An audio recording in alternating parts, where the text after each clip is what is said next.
Can we all take a second just to admire and love the female ostrich? These ladies have just been, I don't want to say kidnapped. I don't want to say taken hostage, but they just had a sheet thrown over their head and pulled to the trailer. They get to the trailer and I put down some feed for them until we get ready to leave, and they could not be happier. They are just gonna say, yeah, this is nice, let's go. Where are we headed? What's the occasion? Where are we going anyway? Listen over here. That's Tina. Tina is just a little girl at heart. All she cares about is getting the treat. Oh my gosh, there you go. Oh my goodness. They can't all fit there in the back of the trailer. They can't fit in the back of the trailer trying to eat. Tina got front row. She's right in front of the chef at the buffet. And you guys are gonna be exit nice and easily. There's a big drop off right there, love. Careful. Tina, you be careful. There's a big drop off. Okay, Tina's out. There you go. Come on. Walk on down. There's a little bit of a step off. Be careful. Good girl. Wow. You got this, baby. You're the last one to get out. Look, everyone else is doing good. The babies are ready for you. Come on, baby. Let's go, Debbie. The babies are looking for their mama. The babies are looking for their mama. Easy now. There's a step down. There's a step down, okay? The babies are calling for you. You hear your babies? Yes, I hear them. Go to them, baby. Come on. I'm watching. There you go. Gentle. Real gentle, love. Easy. Easy. And we're good. Well, good morning, folks. Lester here. Hanging out with Fiona and Millie. The kitties, and we are walking out to the ostrich pasture. Oh, it's our first morning here.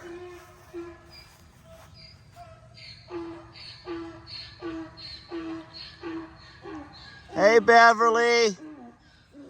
Here comes some goats. There's Tex and friends over in the pasture. I come out a couple of times and checked on them, and they all seem to be doing fine. Just kind of laid in a circle. It was really neat the way they laid in a circle to protect each other. And this morning they're getting their first glimpse of what's what. Well, look at them pretty wings. So they're putting their wings up because they've never seen Fiona and Millie. And so this is a good time for Fiona and Millie to learn who's who. And they'll learn real fast that they're not in charge. They may be the protectors of the surroundings, but these right here are our grand protectors, and they're doing great. I got a mix of feed. I'm gonna walk up and put some feed out for them. I'll go ahead and feed the goats while I'm out this morning. I don't normally feed the goats as much grains, but well, there's Fireball too. Wow, Fireball's like saying, oh my God, what in the world? Millie and Fiona are smart. They're gonna keep their distance. I'm going to feed up this morning, and then I'm gonna get the splash pad going. Even though, guys, it has not rained a drop. We've been telling y'all there's rain in the forecast, and there has been about a 50% chance of rain every day since Monday. Today's Wednesday, and we've not got a drop of rain yet. So that's pretty discouraging. It did sprinkle. It did sprinkle for a couple of minutes one day. And that's all we got.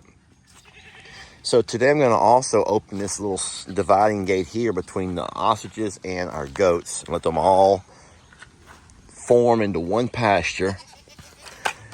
We got our babies over here too. There's 1, 2, and 3. Everyone's doing good, all hanging out together. So I am going to feed the ostriches over here first before I let the goats anywhere near them.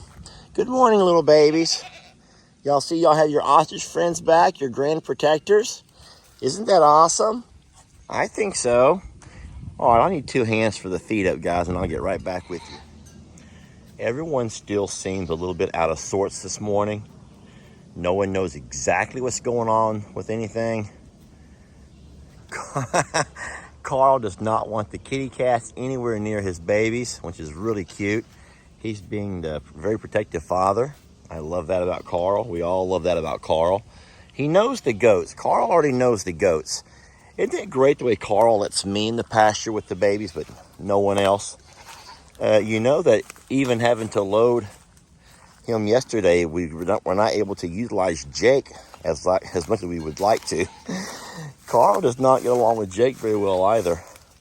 I'm going to clean this off and get the splash pad going. You guys give me a couple of minutes here. All right, the splash pad just got turned on. It's going to start filling up here pretty soon.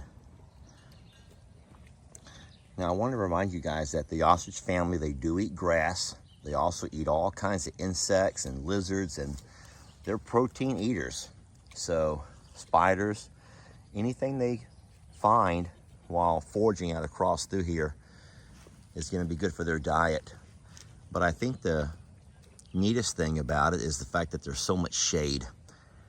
So much shade.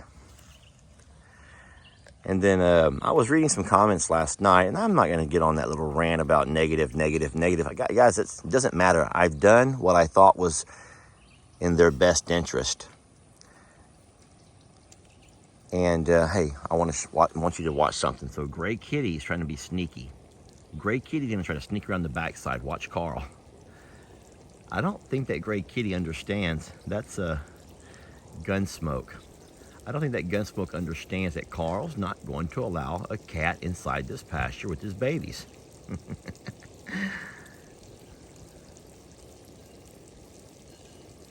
So there are several questions that I can go ahead and answer. Number one, you're saying, wait, why did you bring Wanda? Why did you bring Wanda? I thought she was going to stay at I'm a Survivor. Why did you bring Wanda and Charlie? Because they were supposed to stay at I'm a Survivor. And yes, that's our plan.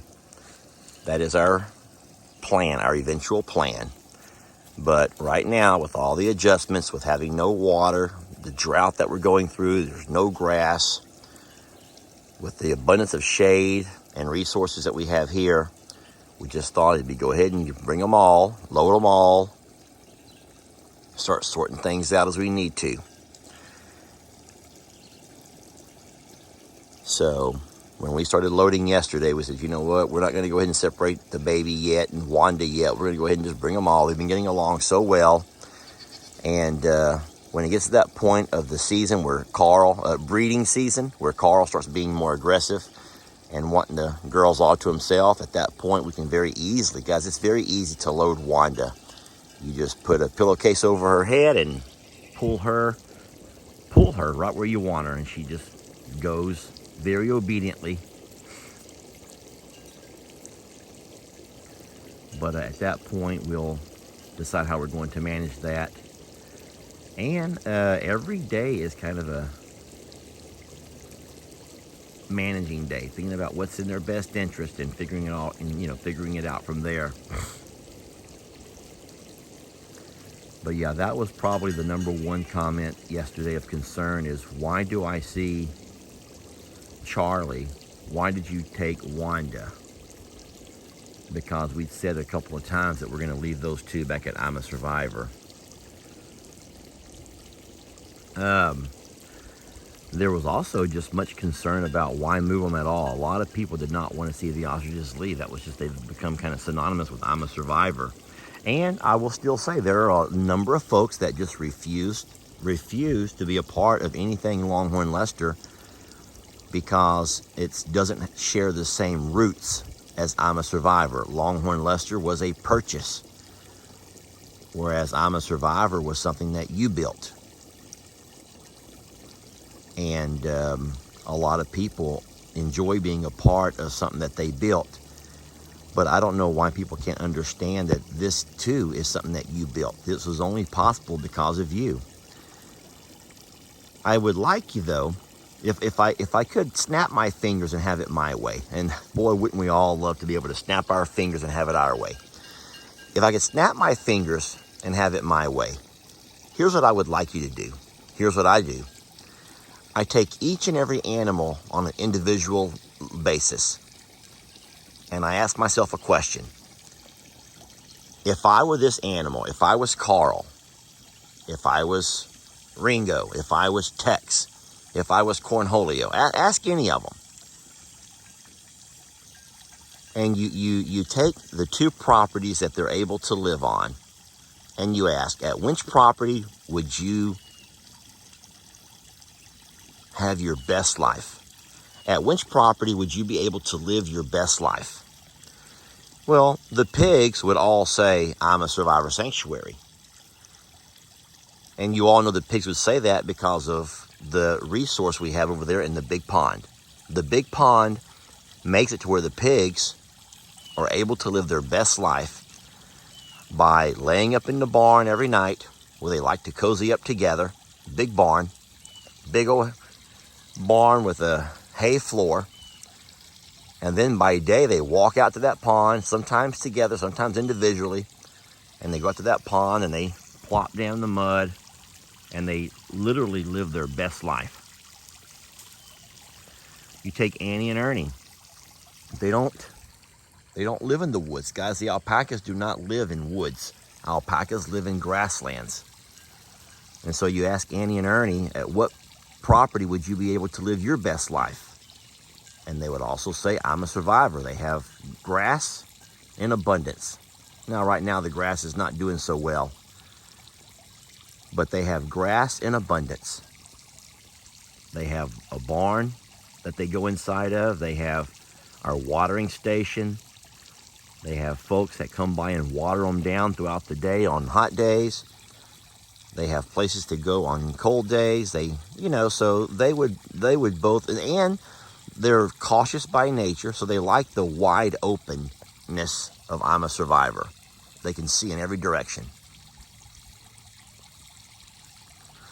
Now, you take our goats and ask them the same question, and you're not going to like what you hear. But I'll tell you right now that the goats, all goats, any goat, would thrive. They would thrive. They would do a whole lot better at a place like Longhorn Lester's because of the fact that we have so much to forage on. Because of the fact that grass is nice, but they need more than grass alone. And so that's something that we battle with every day when we see our goats struggling especially. But then we enter the human side of it and we're like, wait, but Ringo was brought here as just a little guy, and some of these babies were born here, and we start trying to find ways to take what is best for the animal, but try to balance this with what's best for us. And that's not really the way you should look at it when it comes to animals. I think that we all know, we can easily see how much happier Tex and his family are here. He's able to roam and be a part of his family, not have high fences that separate him most of the day. He's not agitated and taunted by other bulls who live next door who do have their own harems of, and families to graze and spend their time with. I noticed that Charlie has a little bit of a limp when he walks. Charlie has a little bit of a hobble. I'm not focused on it, but I am watching. I'll show you. That's Charlie right there. Now, Tat and Susie are walking fine, but Charlie, which is the one in the back, has a little bit of a hobble. A little bit of a hobble. Not real sure why. I'll keep an eye on that. It could have been he got stepped on.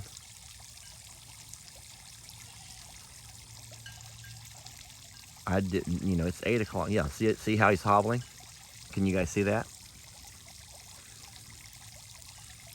There's a little bit of a hobble.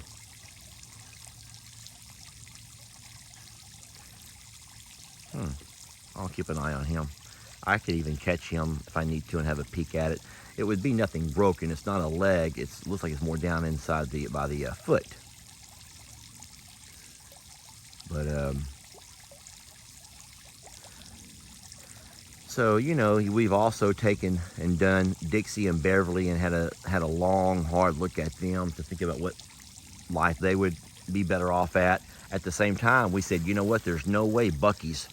Now, Voodoo would be fine here, but Bucky's and Voodoo are sort of a team. And Bucky's, there's no way with his vision issues would be able to have his best life here at Longhorn Lester's. There's too many hills, there's too many obstacles. He's already learned his way around the flat grasslands that I'm a Survivor, the barn, his stall. He knows his way around, even with one eye, very limited vision. He's getting around fine over there because he's learned his way. And it'd be kind of unfair to him to bring him somewhere else and make him learn a new system. We've talked about Moo, and even though we kind of think that Moo would be better with a herd, Moo seems to be fine as long as he has somebody. And he has Annabelle, and his spirits have picked up. Moo has plenty of places to go and eat and graze, and I think that Moo's fine over at I'm a Survivor. But no, what you have to learn to do is take the person out of it. Well, it's going to break Jake's heart. Don't you ever move Moo. It's going to break Jake's heart. Guys, so as an animal sanctuary, you got to think about the animals and their best, their well-being and what's best for them in the long run. So we bought this land with every intent of putting some animals over here. And yes, we named it Longhorn Lester's, but we've talked about from day one that we'd be moving some ostriches, some goats. And so it was just been a process of getting all of the side fencing done and the dividing pastures and everything else to get this taken care of. So what I'm going to do now, before I leave you, Carl's stretching it out. I'm going to go ahead and open this gate with the goats, and so the ostriches can go ahead and learn their second pasture. And by popular demand, I will be leaving this middle gate open so the babies can go back and forth into both pastures, as can the goats. Now, don't forget, the goats do have a doggy door that they can go in and out of. All right, I'll open that up. I have to get us something to tie this back. Hey, babies, good morning. Now the goats have knocked it out, but the light company came out yesterday and they put this stake in the ground that the goats have knocked over, but we're going to have another light run. That's our light pole over there. They're going to run us another line and put us a pole right here with a big old bright light on it. And look, it's going to light up this entire area. So we're very excited about that. Very excited about that. Oh, this is not going to stay in the ground. The goats have knocked it out and it's not going to stay, but at least we know the area. I'll be here when the fellas come.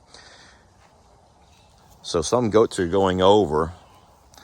Oh, there's Tina's walked over here to investigate, explore. Oh, those goats can be so annoying. But Carl's not bothered by the goats. Don't forget that he took care of them for a very long time. Carl took care of those goats for a very long time. You want to walk over, Carl? Now, when the day comes that I have to divide them, don't forget that we have a nice, tall, 6-foot fence here.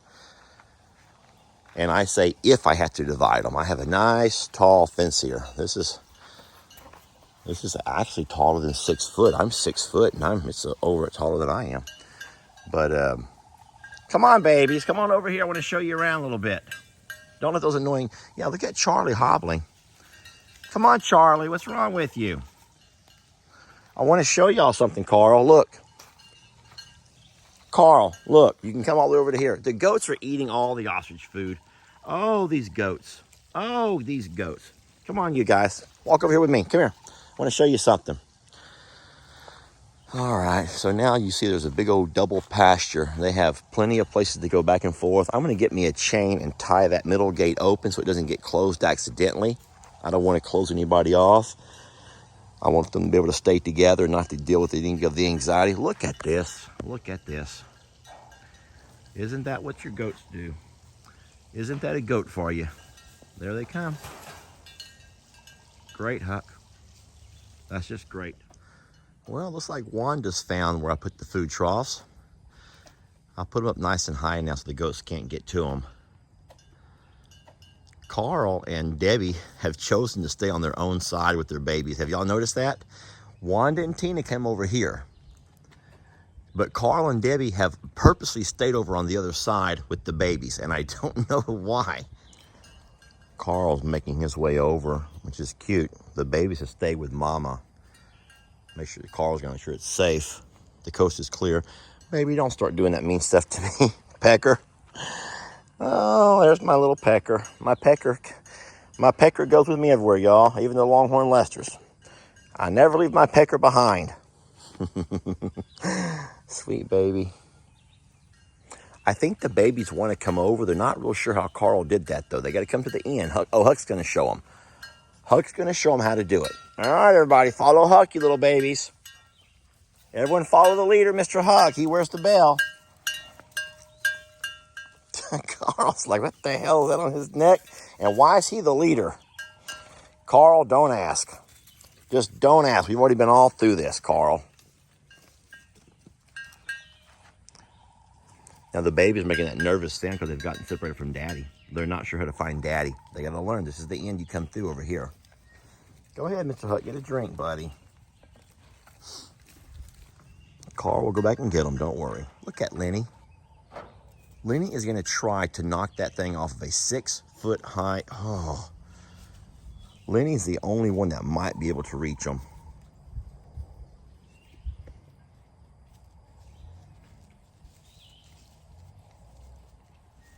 Here comes Mama and babies. Look at Leonard. Mama, babies, Leonard. Oh, the babies are through. Hello, hello, hello. Hey, you big freak of nature. So, did I almost call him Turk? Tat. Tat and Charlie. No, Charlie's over here. Charlie's limping. I'm going to go help Charlie. Tat and Susie are both through. Charlie's the one limping, and these goats are not letting him come through. Hey, y'all move out of his way. He was about to follow his family. Now he's scared. I'm going to take a chance to look at his foot also. Y'all, I need both hands for this. Give me a second, please. There he goes. It's a little bit swollen down on that one toe where the talon's at, the larger talon toe. I don't know what you'd call that, but it's a little bit larger on that one talon toe. I'll keep an eye on the little guy. I mean, he's walking fine. He has a little bit of a hobble. Hey, I've been there. I've been there for the last 20 years. So I know exactly how the little guy feels. All right. Guys, I'm gonna, oh, look. Did y'all see that? Debbie turned Tina and Wanda around. Debbie wants this pasture. Did y'all notice what Debbie just did? That was sweet, Debbie. Carl is being very flirty with Tina. And I'll be certain to keep an eye on that. I don't guess it really matters if he's flirty. I think the worst thing about Carl getting flirty is that he gets kind of mean towards us as the humans. So that means it's going to cut, it's going to limit me to how much time I can spend with the babies. All right, here comes my pecker. Of course, here comes my pecker. Where are the babies going? I just want to watch these babies and see where they're going. Now, y'all know that they're not as social now as they, ouch. Easy, love, easy. Hey, how do you like it here? How are you liking the new place, huh? What are you thinking over there, Debbie? You think it's a nice place for the kiddos? Girl. Hey, Mr. Huck. Are you glad the ostriches are here with you to protect you and help? Wait, Huck doesn't need any protection, y'all. Huck does not need your protection. He protects the littles as it is. He doesn't need your protection, he says. No, he doesn't. He does a great job. Folks, it's 2 o'clock in the afternoon, and the reason I'm bringing you a video from right now is I just want you to notice the shade patterns. This is 2 o'clock in the afternoon is a hot part of the day. There is some sun coming through, but as you can see, all of the ostriches have come up together around here in this part of the pasture where it's nice and shady. Tina's having a little bite to eat. We do have a couple of different water troughs out for the babies. We also have the splash pad. Now I have a trickle. I'm letting it stay on just with a trickle. It's also there in the shade.